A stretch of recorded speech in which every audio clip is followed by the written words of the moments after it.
به نام خدا عرض سلام دارم خدمت شما دوستان عزیزم. من ایمان کیانیان هستم، مدرس کامپیوتر، طراحی سایت و سئو. خوش اومدین به جلسه اول دوره طراحی سایت و کسب درآمد از طریق وبسایت با دوره جامع وب پلاس از آکادمی مستر کامپیوتر. توی این دوره قرار ما یاد بگیریم چطوری یک وبسایت رو بدون نیاز به دانش کدنویسی طراحی کنیم، سئو کنیم، در واقع به درآمد برسونیم و اینکه بتونیم یک کسب و کار اینترنتی رو برای خودمون رقم بزنیم. 0 تا 100 رو با هم پیش میریم، تمام مراحلش رو با هم پیش میریم. اگه الان نشستی پای کامپیوتر و استرس این رو داری که من هیچی از طراحی سایت نمیدونم، اصلا نمیدونم سایت چی هست، اینا رو همه از داخل ذهنت بریز دور، چرا که با سپری کردن این دوره آموزشی قراره وارد بازار کار بشی، حرفه‌ای بشی و بتونی برای خودت کسب درآمدت رو انجام بدی. این صحبتایی رو که داریم بدون اغراق با هم جلو میریم و میبینید که در طی دوره چه چیزی رو قرار آموزش ببینید. جونم براتون بگه که این دوره به صورت کاملا پروژه محوره و شما به صورت پروژه‌ای یاد میگیرید طراحی سایت رو انجام بدید و پشتیبانی هم به صورت دائم و رایگان با شخص بنده هستش. هر جایی شما سوال داشتید از طریق تلگرام به بنده پیام میدید، در اولین فرصت کاملا راهنماییتون میکنم بدون هیچ استرس و نگرانی. کارتون راه میافته و خیلی راحت میتونید مسلط بشید. بدون اضافه گویی و بدون اتلاف وقت بریم سراغ شروع دوره جامع وب پلاس از آکادمی مستر کامپیوتر. بچه ها، سوال اولی که برای ما توی ذهنمون پیش میاد این هستش که ما اصلا چرا به وبسایت نیاز داریم. ببینیم از زمانی که حالا این بحثی که میخوام در موردی صحبت کنم از زمانهای قبلتر بوده، از چندین سال پیش شروع شده. اگه خیلی ها از اون دوره شروع میکردن الان شاید سرمایه خیلی خوبی رو میتونستن از این کسب و کار دشت کنن در واقع. اما با شروع ویروس کرونا که چند سال پیش برای ما اتفاق افتاد متاسفانه، خیلی ها دیگه نتونستن مغازه هاشون رو باز کنن، آموزشگاه هاشون رو باز کنن، کسب و کارشون رو باز کنن و الی آخر و روی آوردن به دنیای مجازی و استفاده از کسب و کارهای اینترنتی. و الان هم دوره‌ای شده که ما هر کاری رو بخوایم انجام بدیم یه گوشی برمی‌داریم، یه سرچ داخل اینترنت میزنیم و میبینیم که آیا چیزی رو که میخوایم قیمتش چقدره، کیفیتش چطوره و هر چیزی رو که مد نظرمون باشه از اون محصول به دست میاریم و در نهایت خیلی راحت میتونیم خریدمون رو انجام بدیم بدون اینکه از خونه بریم بیرون، اتلاف وقت داشته باشیم، انرژیمون رو صرف کنیم و الی آخر. پس بهترین حال و بهترین کار برای انجام دادن یک کسب و کاری هستش که همه باهاش سر و کار دارن. یه مثال براتون میزنم و بریم سراغ ادامه موضوعاتی که میخوایم در موردش صحبت کنیم. ببینید شما اگه یک مغازه‌ای رو بخوای راه اندازی کنید، اولین کارتون اینه که میرید داخل یک خیابون اصلی اون مغازه رو میزنید. خب میرید داخل یک خیابون اصلی میگین من یه مغازه میزنم که پاخوریم زیاد باشه، یعنی تنوع مشتریان بره بالا.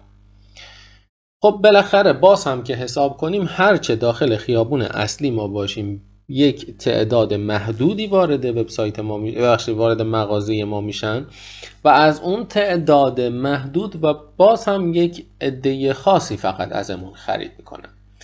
در صورتی که وبسایت مختص تمام دنیاست، نه فقط ایران بلکه تمام دنیاست که ما ازش همه دنیا رو بذاریم کنار، فقط ایران رو هم در نظر بگیریم، شما میتونید روزانه مثلا 4 میلیون، 3 میلیون، 2 میلیون بازدید کننده وارد وبسایتتون کنید. اینا رو که میگم برای شروع کار نیست، اینا بعد از اینایی که مراحلی رو که آموزش میدیم پشت سر بذارید، مستمر کار کنید تا به اون هدف برسید. اینا هدفمونه. 2 میلیون نفر وارد وبسایتمون میشن و از این 2 میلیون نفر حالا یه عده‌ای خرید میزنن و خیلی بیشتر میشه. مزایاش چیه؟ من نیازی به مغازه ندارم که اجاره‌ای بدم برای مغازم. فقط یک وبسایت رو طراحی میکنم، جنسام رو داخل، کالاهام رو داخل یک انباری قرار میدم و با استفاده از سفارش‌ها اونا رو به دست مشتری میرسونم. نیازی به کار خاص فیزیکی ندارم، حضوری نیاز نیست باشه که اون خستگی های زیاد رو تحمل کنید. مزیت های بهتری رو هم نسبت به اون کسب و کار داره. علاوه بر اون خیلی ها ممکنه بگن آقا ما مغازه داریم، مغازمون فروشش خوبه، اما برای گسترش دادن فروششون به تمام ایران میتونن از وبسایت استفاده کنن، در صورتی که الان میبینیم هر فروشگاه یک پیج اینستاگرامی هم داره. اما در نظر بگیرید که اگه سایت هم داشتید چقدر فروشتون باز هم افزایش پیدا میکرد، چون سایت امکاناتی داره که به کاربر اطمینان میده، اطمینان خاطر میده، امنیت رو در قلبش به وجود میاره، اعتماد میکنه به ما و میتونیم ازش به راحتی خرید کنیم، مثل چیزی که الان داره دیجیکالا انجام میده، وگرنه دیجیکالا میتونست فقط یک پیج اینستاگرامی باشه. خب بریم سراغ شروع کارمون. عرض کنم خدمتتون که چرا به سایت نیاز داریم. یه بخشیش رو الان صحبت کردیم، بریم سراغ بعدیش. راه اندازی کسب و کار. ببینید شما یا فروشگاه دارید، یا توی کار آموزش هستید، یا اصلا فعلا کسب و کاری رو ندارید، یا بالاخره هر کسی میخواد یک شغل دومی هم در کنار کار اصلی خودش داشته باشه. با استفاده از وبسایت شما میتونید وقتی که طراحی سایت رو یاد گرفتید برای خودتون کسب و کارتون رو گسترش بدید، یعنی سایت بزنید در کنار فروشگاهتون، آموزش مجازی بذارید، یا اینکه با استفاده از دانشی که به دست آوردید برای دیگران وبسایت طراحی کنید و کسب درآمد کنید از این موضوع. پس یکی از موردهایی که ما نیاز داریم بهش راه اندازی کسب و کارمون هستش. ما میخوایم یک کسب و کار خیلی خوب رو برای خودمون راه اندازی کنیم. مورد بعدی سرمایه کم و سود زیاد. شما همون مثالی رو که من زدم اگه برای شروع کار بخواید انجام بدید، اگه بخواید مغازه‌ای رو داشته باشید باید هزینه رهن و اجاره رو بدید، هزینه آب و برق و نیروی کار رو بدید و الی آخر. در صورتی که در وبسایت و فروشگاه آنلاین اصلا نیازی به پرداخت همچین چیزایی نیست. یا اینکه من اصلا هیچ سرمایه‌ای ندارم که حتی کالا هم بیارم بفروشم، اما این دانش رو به دست آوردم که بخوام برای بقیه سایت طراحی کنم. پس عملا صفر سرمایه‌ام، فقط سرمایه‌ام میشه دانشی که دارم. پس سودم هم میشه سود خالص دیگه. هرچی من از کارفرما بگیرم برای سایت طراحی کنم اون دقیقاً میشه سود خالص من. این هم دومین موضوع. سومین موضوع همون چیزی هستش که در موردش صحبت کردیم، تغییر جهش به سمت بازارهای مجازی. الان دیگه اکثرا اومدن تو کار مجازی، خیلی پیج های اینستاگرامی دارن، خیلی ها از طریق کانال هایی مثل تورو، مثل باسلام، مثل دیوار دارن فروشاشون رو انجام میدن. اما وبسایت کسب و کار خودتون یک برند خاص رو براتون معرفی میکنه و در واقع به برندتون و به کسب و کارتون اعتبار خیلی بالایی رو میده. بریم سراغ موضوع بعدی. مفاهیم طراحی سایت بچه‌ها. اولین چیزی که هستش دامنه یا دامین هست. ببینید بچه‌ها، من اینو میخوام بهتون بگم، شما وقتی که یک کسب و کار رو راه میندازید، مثلا میخواید یک شرکت رو راه بندازید، یک آموزشگاه رو راه بندازید، یک فروشگاه رو راه بندازید، اولین چیزی که به ذهنتون میرسه اینه که اسمش رو چی بذارم. مثلا ما اومدیم فکر کردیم اسم آکادمیمون، اسم آموزشگاهمون رو گذاشتیم آموزشگاه مستر کامپیوتر. خب شما هم به این فکر میافتید که اسم کسب و کارم رو چی بذارم؟ خب هر اسمی رو که انتخاب کردید، مثلا من اسمم ایمانه، میخوام یک فروشگاه آنلاین بزنم، میخوام بزنمش ایمان شاپ. خب این میشه اسم برندم، اسم کسب و کارم، اسم مغازم. برای سایت هم این دامنه همون میشه، یعنی در واقع دامنه اسمیه که کاربر وقتی واردش میکنه در مرورگر وارد سایت ما میشه. حالا این دامنه انواعی داره که بعضیاشون رو شما اینجا داخل تصویر میبینید. .ir داریم، .com داریم، .net داریم، مثلا .org داریم و info داریم و الی آخر. هر کدومشون هم برای کارهای خاصی استفاده میشه، اما 90% دامنه هایی که ما باهاشون سر و کار داریم دو مورد هستن، یا دامنه .ir هستش یا دامنه .com هستش. فرقشون چیه؟ فرقشون اینه که دامنه .ir مختص کشور ایران هستش و ما زمانی که از دامنه .ir استفاده میکنیم یک دامنه ملی رو در واقع خریدیم. اما به این معنی نیست که کسی که خارج از کشور نمیتونه وبسایتمون رو باز کنه. نه، دامنمون دامنه ایرانی هستش، اعتبار ایرانی داره.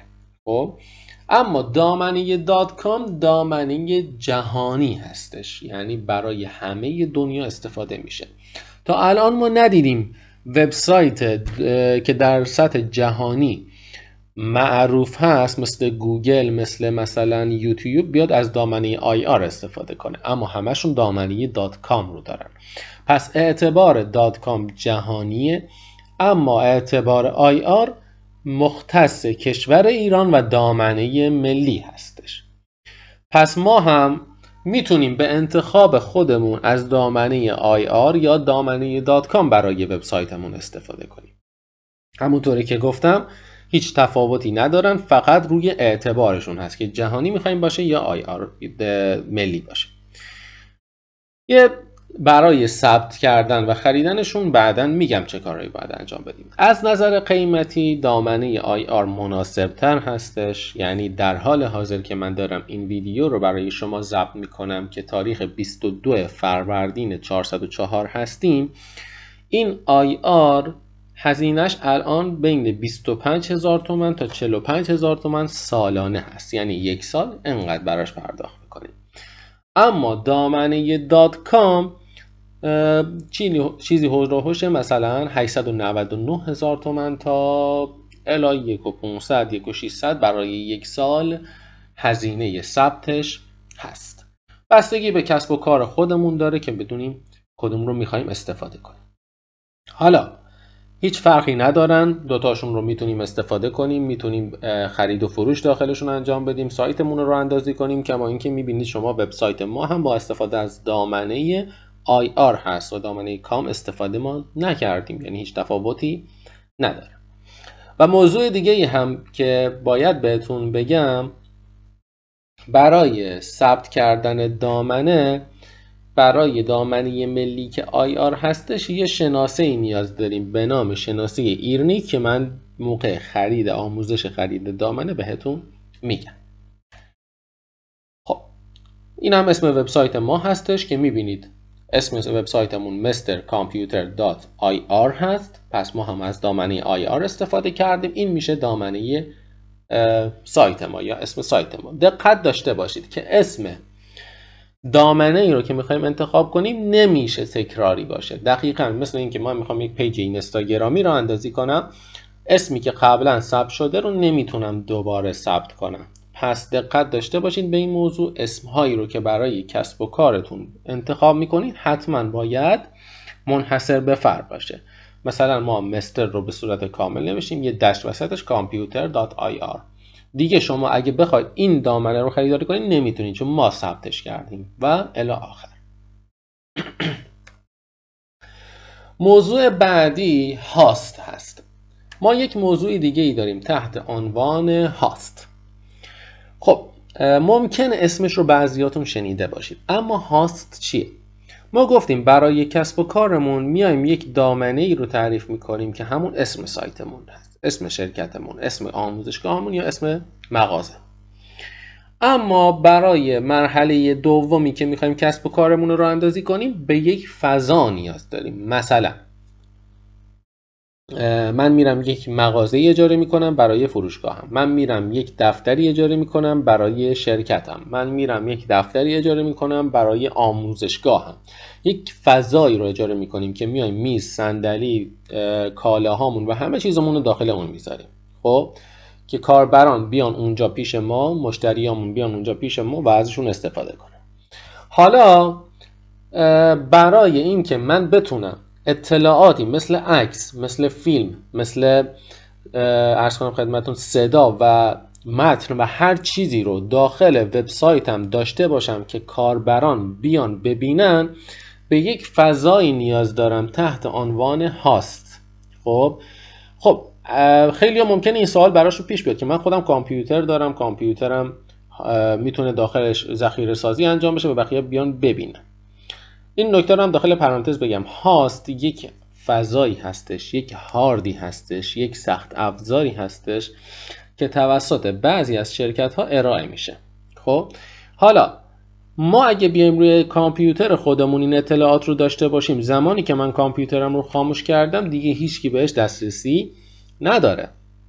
اما اگه از هاست استفاده کنم، این هاست ها، این اطلاعات من که روی سخت افزارهای شرکت های هاستینگ فعال هستش برای همیشه روشنه و اگه 3 شب 4 صبح نمیدونم 1 ظهر هر تایمی کاربر بخواد خریدی رو از من انجام بده یا اطلاعاتی رو از سایت من بخونه، خیلی راحت میتونه وارد وبسایت من بشه، در صورتی که من اصلا خوابم، من مسافرتم، من اصلا گوشی دستم نیست، من کامپیوتر در اختیارم نیست و خیلی راحت میتونه ازشون استفاده کنه. پس در واقع ما به یک هاست که فضایی هست برای ذخیره کردن اطلاعاتمون نیاز داریم و یک دامنه که اسم سایتمون هستش که بتونیم این دوتا رو به هم ربط بدیم. خب حالا از کجا هاست تهیه کنیم؟ بچه‌ها یک شرکت هایی هستند تحت عنوان شرکت های هاستینگ. من این رو در ادامه معرفی میکنم. حالا اگه تو این ویدیو نرسیدم تو ویدیوی بعدی حتما معرفی میکنم و بهتون میگم که این هاست چیه، هزینه‌اش چقدره، از کجا باید تهیه کنیم و الی آخر. خب مورد بعدی، روش‌های طراحی سایت. برای اینکه ما طراحی سایت رو انجام بدیم روش‌هایی رو نیاز داریم، یک کارهایی باید انجام بدیم. روش‌های طراحی سایت عرض کنم خدمتون که یک موردش از طریق کدنویسی هست و مورد بعدیش بدون نیاز به کدنویسی. از طریق کدنویسی اگه من بخوام انجام بدم باید چند زبان برنامه نویسی رو بلد باشم: HTML، CSS، PHP، JavaScript و الی آخر، که هر کدوم از اینا رو بخوام یاد بگیریم ممکنه 3 ماه، 4 ماه، 5 ماه اگه فعال بشیم نیاز داریم که هر کدوم از این زبان‌ها رو یاد بگیریم که با اینا رو با هم همه رو ترکیب کنیم و بتونیم این وبسایتمون رو بسازیم. اما روش دومی که ما میخوایم بهتون معرفی کنیم و بعد از دیدن این دوره خیلی راحت و سریعتر میتونید واردش بشید و سایت رو طراحی کنید بدون نیاز به کدنویسیه. یعنی از طریق سیستم های مدیریت محتوا که در واقع بهشون CMS میگن. خب حالا ما از طریق سیستم های مدیریت محتوای مختلفی میتونیم سایتمون رو طراحی کنیم. یکیش سیستم CMS جوملا هست، یکیش وردپرس هستش که هستن سیستم های دیگه هم، ما این دوتا رو معرفی میکنیم. اما کاری رو که میخوایم انجام بدیم با استفاده از CMS وردپرس هستش. چرا وردپرس؟ میریم در ادامه براتون میگم. وردپرس اصلا چیه بچه ها؟ وردپرس یک CMSی هستش که بدون نیاز به دانش کدنویسی شما میتونید به اون سایتتون رو طراحی کنید. تنظیمات خیلی راحتی داره، پنل کاربری آسونی رو داره و خودش میتونه براتون سایت رو به صورت حرفه‌ای طراحی کنه و شما به عنوان یک مدیر میای اون رو مدیریت میکنید. خیلی راحت‌تر و سریعتر نسبت به کدنویسی میتونید ازش استفاده کنید. این هم یک تعریف ساده است. وردپرس یک سیستم مدیریت محتوا متشکل از قالب‌ها، پوسته‌های بسیار متنوع که به صورت رایگان در اختیار کاربران قرار می‌گیرند. شما با استفاده از این سیستم بدون داشتن مهارت در برنامه‌نویسی میتونید سایت خودتون رو راه اندازی کنید. مورد بعدی سیستم مدیریت محتوا یا CMS چیه؟ خب یک نرم افزاری که تحت وب کار میکنه. وقتی میگیم تحت وب کار میکنه یعنی اینکه نیاز به اینترنت داره. شما با استفاده از این نرم افزار یا این CMS میتونید محتوای سایتتون رو اعم از فیلم، متن، تصویر یا هر چیز دیگه‌ای رو مدیریت کنید و در اختیار کاربران قرار بدید. خب بریم سراغ مورد بعدیمون که دلیل محبوبیت CMS وردپرس هستش. 1. رایگانه. شما برای اینکه وردپرس رو داشته باشید اصلا نیازی به پرداخت هزینه ندارید. خیلی رایگان در اختیارتون قرار میگیره. 2. طراحی بسیار راحت و آسونی داره. خیلی راحت به زبان فارسی هستش. میتونید یعنی به زبان‌های مختلفی هستش، از فارسی هم به خیلی راحت و روان پشتیبانی میکنه و میتونید از این استفاده کنید. جعبه ابزار قدرتمندی داره. بروز رسانی دائمی رو انجام میده. بدون نیاز به کدنویسی میتونید سایتتون رو طراحی کنید و هر چیزی رو که ازش بخواید راحت در اختیارتون قرار میده. مورد بعدی امنیتش هست که خیلی سوال میپرسن آیا وردپرس امنیت داره یا خیر. بیش از 80 میلیون وبسایت در دنیا با استفاده از CMS وردپرس طراحی شدن که تا به حال نشنیدیم سیستم ها و سایت های مطرحی که با استفاده از وردپرس طراحی شدن بخوایم مورد هک قرار بگیرن یا مشکلی براشون پیش میاد. پس امنیت بسیار بالایی داره، به روز رسانی دائمی داره و خیلی راحت میتونید ازش استفاده کنید و اصلا جای نگرانی نیست. خیلی از سایت های بزرگ با استفاده از CMS وردپرس هستن، حتی خود وبسایت خودمون هم با استفاده از وردپرس طراحی شده، پس اصلا جای نگرانی نداره برای این موضوع. خب بچه ها، یک مقدمه بود در خصوص دوره طراحی سایت وب پلاس که قراره با هم سپریش کنیم و آماده وارد شدن به بازار کار بشیم. در واقع این جلسه یک مقدمه بود. در جلسه بعدی که میخوایم شروع کنیم میخوایم بهتون بگیم که چطوری با استفاده از CMS وردپرس وبسایتمون رو طراحی کنیم و اصلا چطور وردپرس رو راه اندازی کنیم. موفق باشید در پناه خدا.